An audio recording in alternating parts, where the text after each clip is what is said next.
that better? Yeah. Okay. So, as you all see, we are now a bit more energetic stuff.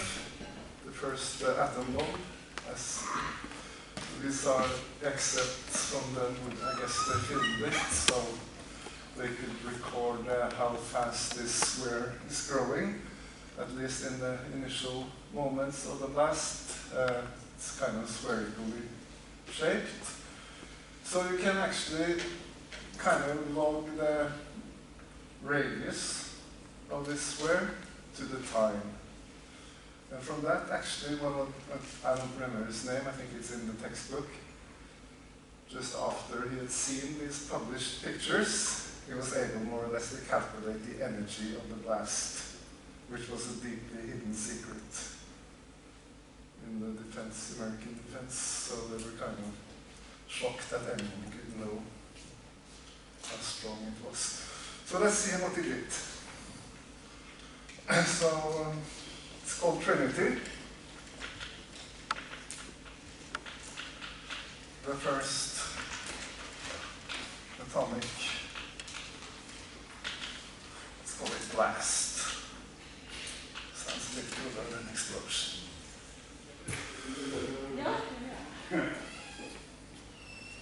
Okay, welcome everyone. Yeah, and we'll just make a very simple assumption. But what would really, how fast does this square grow? What could kind of affect this, the rate of the blast? Be sure to be here in time, please. Well, just making a really, really rough idea of what it could be is, of course, the energy of the blast counts. Also, the mass density of the fluid that is displaced, that is the air. Yeah, and not very much else. And of course, the time. So, we assume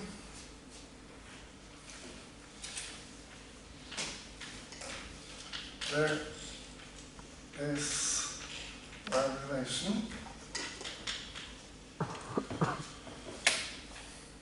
between the energy, the mass density of air, the radius, and the time that has passed. Just a very, very, very simple assumption. There, E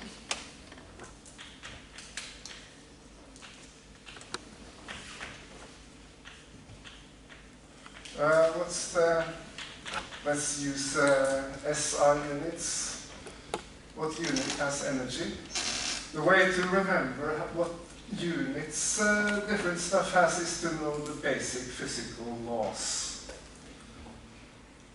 Like energy equals force times length, or E equals mc squared. That's the easiest one. So, yeah, thanks. Kilogram meters squared per second squared. Yeah, that's correct. E equals mc squared. That's how we remember that.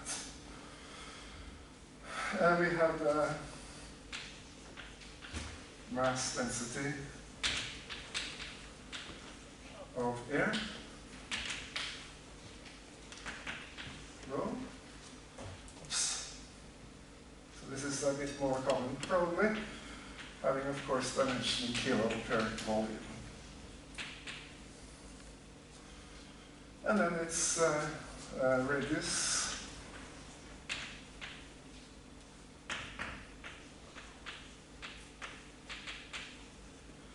Time.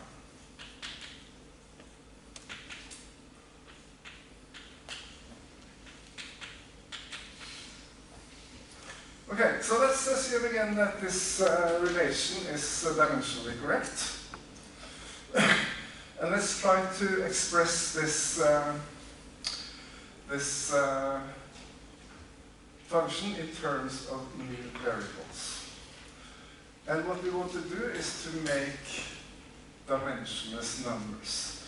Now, if you look at these dimensions, I know that the numerical value of time can be anything. The numerical value of the radius could be anything depending on the unit you choose. And also, for instance, the numerical value of the mass density could be anything depending on what mass scale we use, or mass unit. So actually here we have three independent say variables having independent units. So actually these last ones can have arbitrary value, numerical value. While the last one here, depending on what unit we choose for these three ones, will have then a given numerical value if E is given. Because we see that we can combine these three units to express this one. So how would we make a dimensionless number? We want to cancel out the units. So let's start with, okay, so before I do that, we choose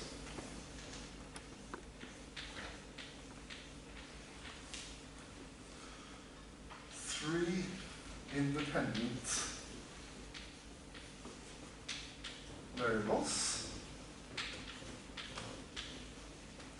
meaning they have independent unit. I might not be too precise in the way I formulate always, but hopefully it's clear. Say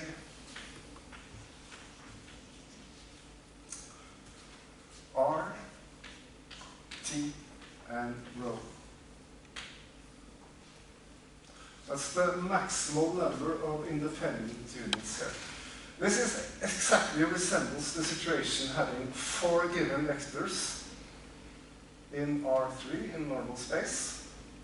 And I want to pick three of them that constitute the basis that are linearly independent. And then I can express the fourth one as a linear combination of the basis vectors. That's really what we're doing here. So I want to express kind of E in terms of the rest. And how do I proceed? Yes. I want to define a dimensionless number that has E in the denominator and some combination of these three independent variables. Also, we call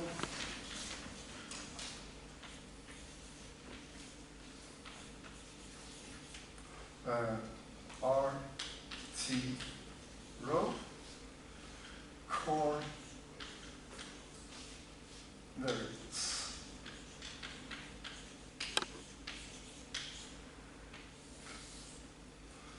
So core variables, that's the analog of a basis for the vector space. And with the core variables, we can make dimensionless numbers. So let's have a look at the different units here, or dimensions. I know I have to have my kilogram cancelled out. So I have to divide by rho. And this is, you do kind of a trial and error. It's usually quite straightforward. So let's just have a look.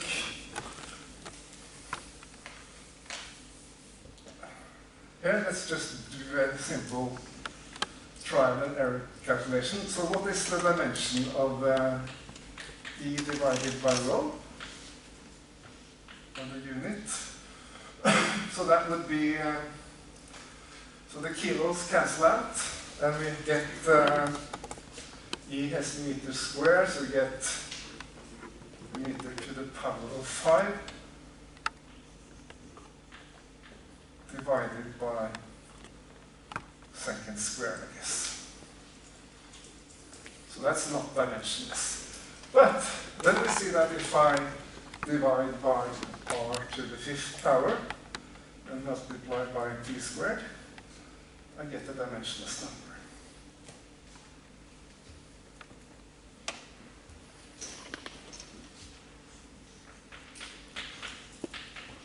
So that's the way kind of we find these dimensionless numbers. We choose a maximal set of independent variables, in this case 3, and then make dimensionless numbers from the rest of the variables that are not core variables. In this case, it's only 1. So now we can say that this relation is given by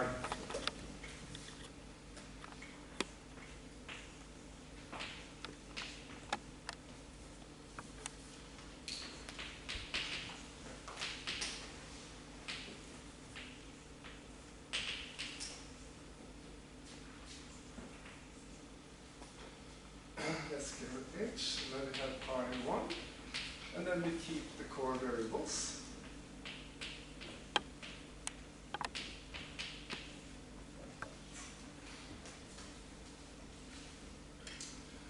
And now comes exactly as we just did before the break. Now, t, r, and rho can have any numerical value because they're independent, while changing the units makes pi 1 stay exactly the same. So that means h is independent of t, r, and rho. Because it has to be dimensionally correct, and since if you change units for time, length, and mass, t, r, and rho could be anything, but the value of that function stays constant, equal to 0. Pum pum. So you really have h of pi 1 equals 0. And what would pi 1 be then? Pi 1 has to be a constant solution to that equation. So that means that pi 1, which is dimensionless, equals a dimensionless constant.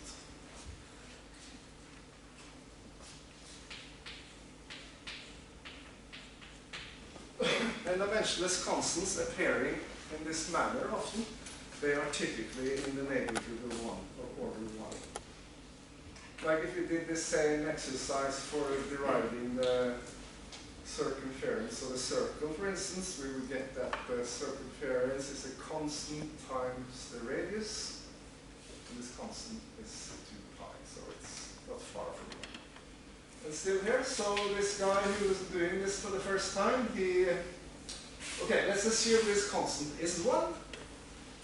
Then we get the, let's just do the derivation first.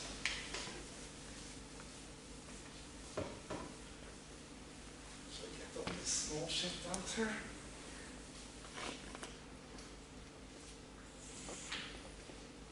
So that means that e times t squared divided by rho r to the 5th power equals this constant. That's the only dimensionally sensible expression you can have between these 4 variables. Meaning that the energy of the blast is c times rho to the 5th power of r divided by t squared. The only possible formula for energy if we made the assumptions at the start. So, using rho, that's approximately 1.2 kilogram per cubic meter. And from this, I must admit I forgot my notes. And from this, when the radius is 110 meters, and the time is, let's have a look here.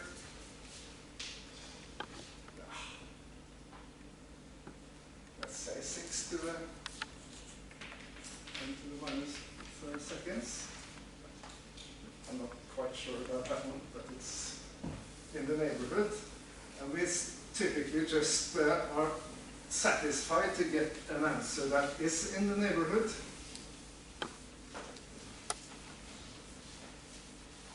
I think this gives that the energy was close to 7.5, sorry, C times 7.5 10 to the 13th joule.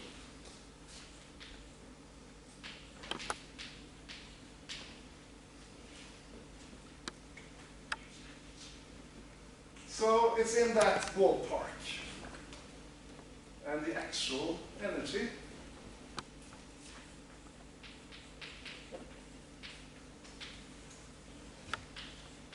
calculated to 9.2 times 10. So it's quite close. Very simple. Just making the assumption that there is a relation between these four variables. And we see that this constant is more or less 1. So this is quite good. Very easy. We'll proceed with yet another example, which is classical. It leads to the Reynolds number, which some of you might have heard about. It's a number defining what type of flow we have. Do you have turbulence? Is it laminar flow, and so forth? But we won't do any physics, more or less. You'll just make the assumption that there is a relation between a number of variables and go on from there by requiring that this relation has to be dimensionally correct. So let's have a look at the next example. That is steady state.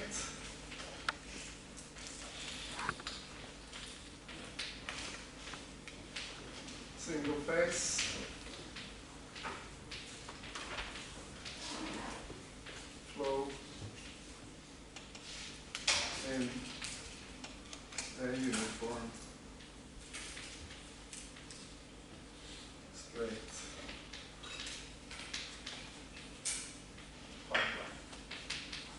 pipeline.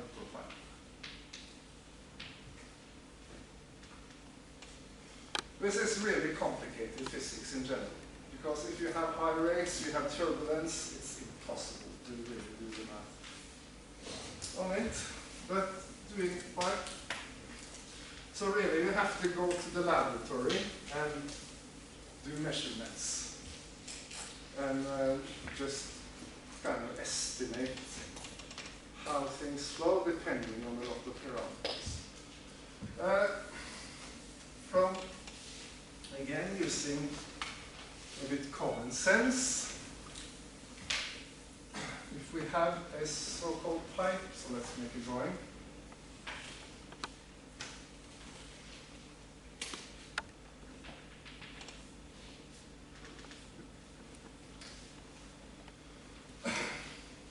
So say we have a circular pipe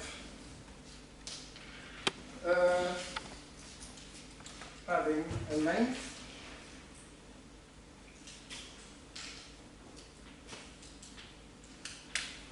L, and this flow is going in, say, from left to right. We have a rate, flow rate, meter per second, in and out. Since it's steady state, nothing really happens. So what goes in comes out. Also, to drive this flow, we need a pressure drop. So over this length here, we have a delta P. And of course, this pipeline has a diameter.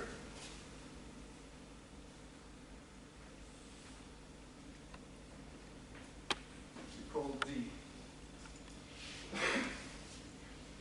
So what other? So this is the kind of setup we have with the length, the diameter, and we have a flow with a pressure drop. So all these things count when we want to relate things. What other parameters would affect the flow? I mean, in particular, what parameters with the fluid that is flowing there? Would the mass density, for instance, be interesting? Would the shear viscosity be interesting? And also in real life, the pipe wall could be a bit rough. I mean, you have very smooth surface, or you have a little rough surface, could make a really big difference how things flow in there. It's really complicated physics. So we have something called pipe wall roughness. That might be. So what we think is that we don't have gravity here, it's horizontal. So we think that there is a relation between, that's always the starting point in dimensional analysis. That's where the physical part really comes in. Let's make a list. The length, which has unit meters. The diameter.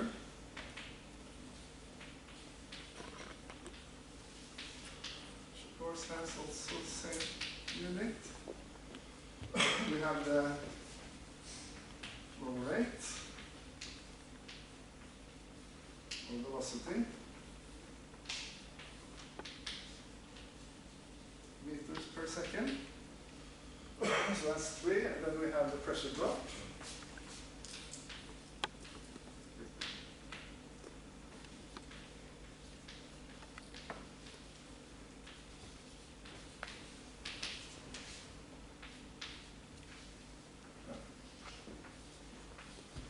Okay, so what's the unit for pressure? Pressure is force per area. And force is mass times acceleration. So we can kind of figure it out. You start thinking that way.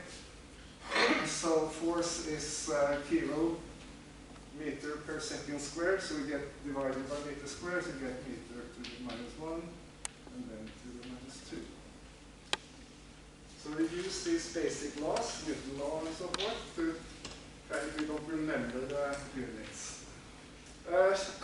Shear viscosity is a measure of the transversal diffusion of momentum, really.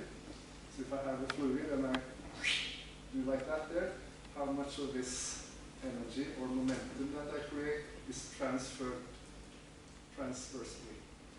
That's kind of the viscosity, or the stickiness of the fluid.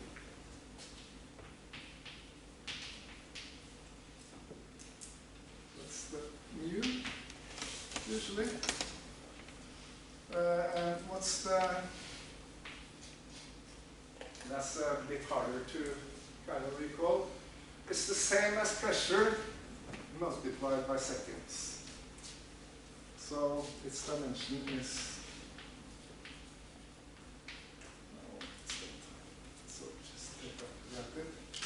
I guess at the exam, for instance, this would be given. So we don't assume that you really go and remember such things. While these are, of course, not given. That one might be. So it's not. Okay, so now we have length, diameter,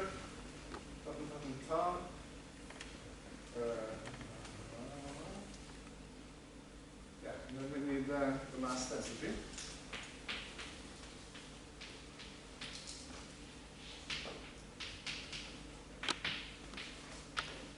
This one is not given. 1, 2, 3, 4, 5, 6, and finally a 7th one that we think is related to all this. That's the wall roughness. And usually this is the, if you look at the surface, and it's a bit bumpy, this So this wall roughness is kind of the standard deviation of these bumps, how tall they are. So it's kind of the average tallness of these bumps. So it has dimension meters.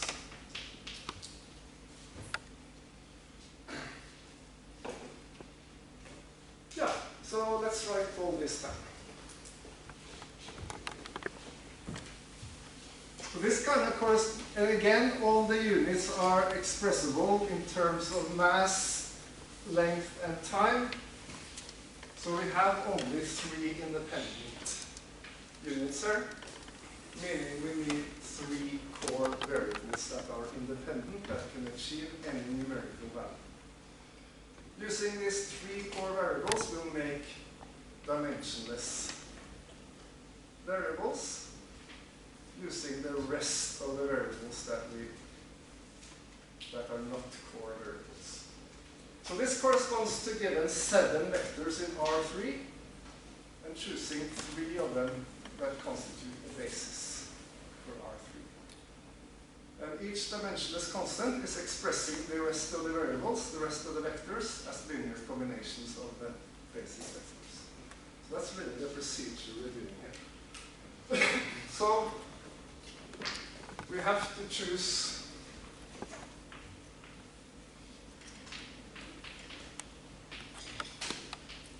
three core variables.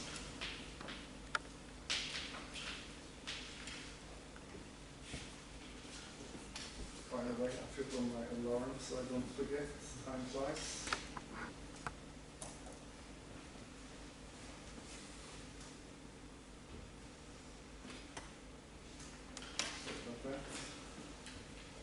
So we have to choose 3 core variables, and they are not unique. But what this fact is that any choice of core variables will lead finally to an expression that is totally equivalent to any other expression we would derive using different core variables. So they're all equivalent. So we can choose really any 3 core variables. It all leads to the same result. So that's an important fact. This is a classical example, and the choice that is most practical and so forth is to choose the following, since we have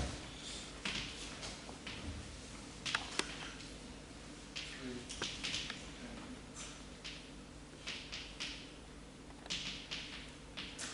So we choose, what is usually chosen is rho, velocity, and diameter. We have a look at their dimensions. We see easily that they are independent. Rho has mass, which can be any number, choosing a scale for mass.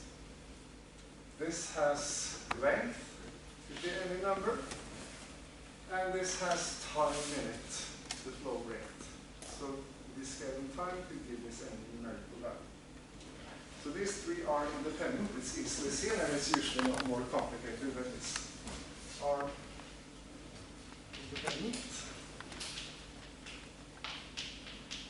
Can be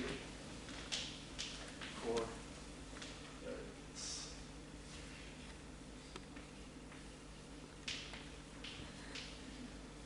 So let's start making dimensionless numbers. Now we have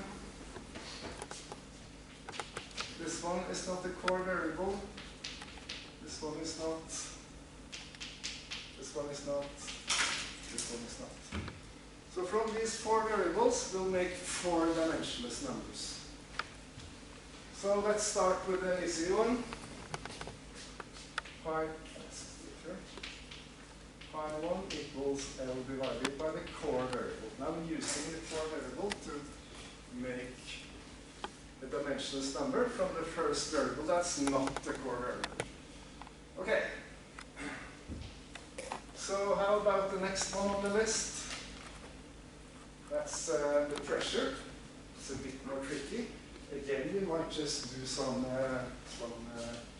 calculations here. So we put delta P there, and then how can we combine the core variables to make a dimensionless number?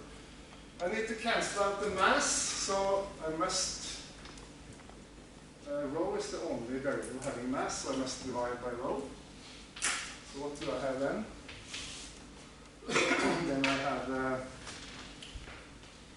meter squared second minus squared, isn't it? Okay, but that's the square of the velocity. So if I divide by the velocity squared as well, I get the following.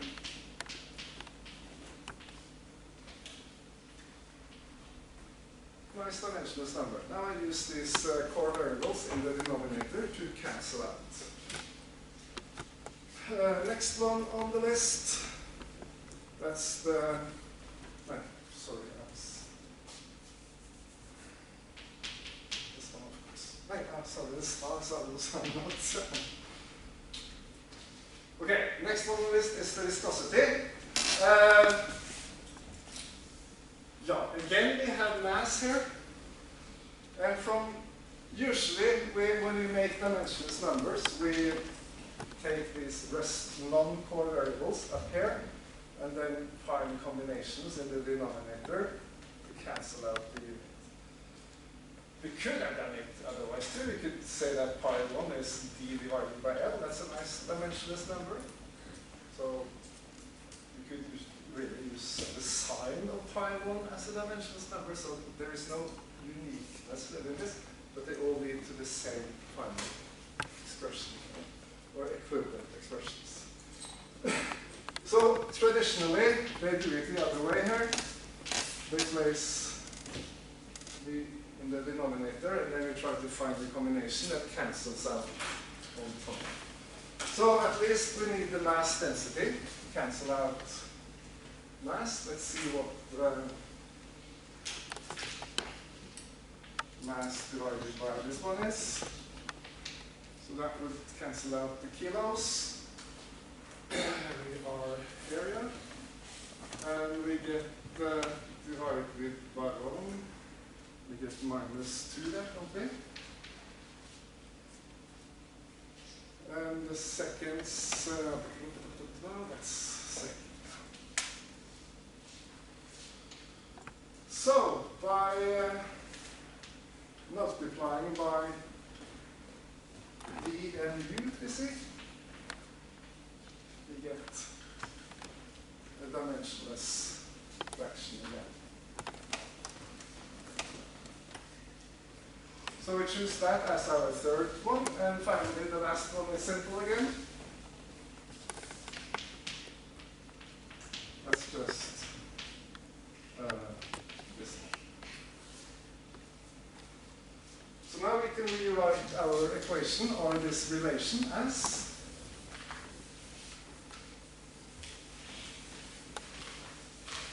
I hope to finish this today.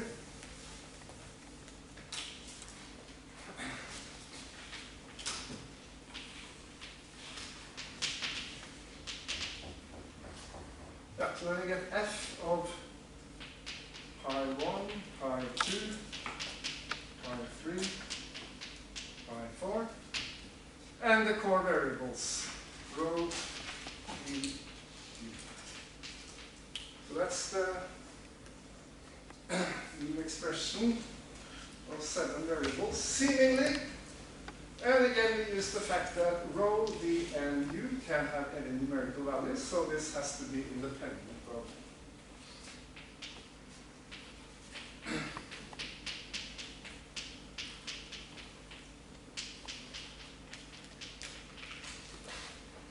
So we have this. Now we'll use a simple physical fact, and that's quite obvious. If I double the length of the pipe, I will get the same, and everything else is the same. I'll get twice the pressure drop. So the pressure drop is actually proportional to the length of the pipe.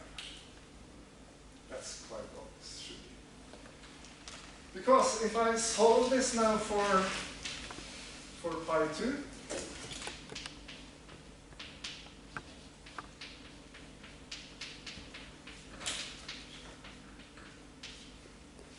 write this equation on this form. And if I write out what pi 2 is,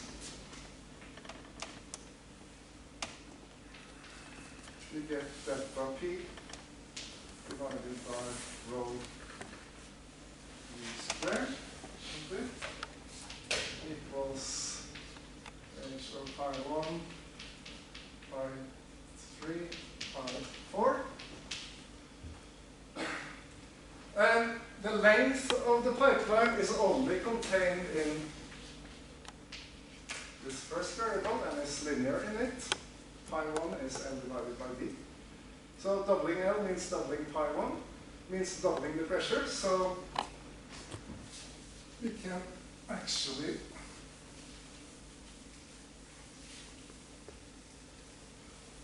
write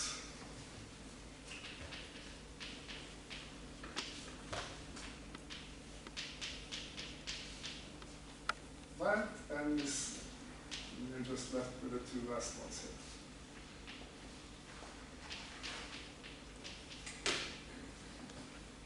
Yeah, and using the definition of pi 1 and rearranging a little, we have that the pressure drop in this pipeline is u squared rho L divided by D and some function of rho d u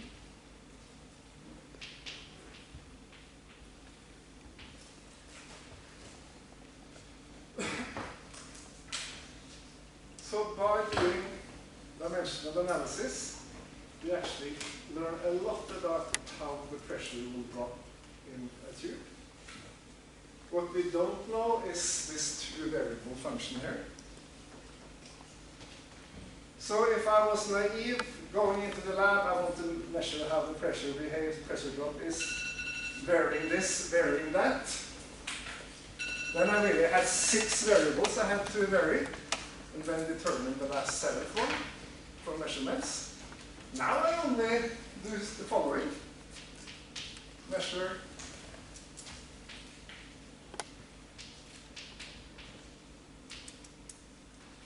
this one,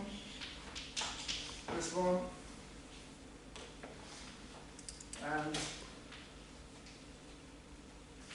K, which then equals delta P, D, u squared rho. So if I measure this thing from my experiment, and this thing, I get the function value for this two-variable function K. So I only have to explore a two-dimensional space of variables in my experiment to determine the function K. And as long as I have K, I have everything. So it reduces the laboratory work significantly. So this is also important stuff. This is called the Reynolds number. And it's an important parameter, dimensionless number in fluid dynamics. Typically defines when we have nice quiet flow, laminar flow, or we have turbulent flow, depending on the value. And of course, this one also affects it. So half of this function is called the so-called friction factor in physics. Yes, so next time we'll also continue with some dimensional analysis, and we'll start doing some scaling, which is quite related to dimensional analysis. Okay, see you on Monday.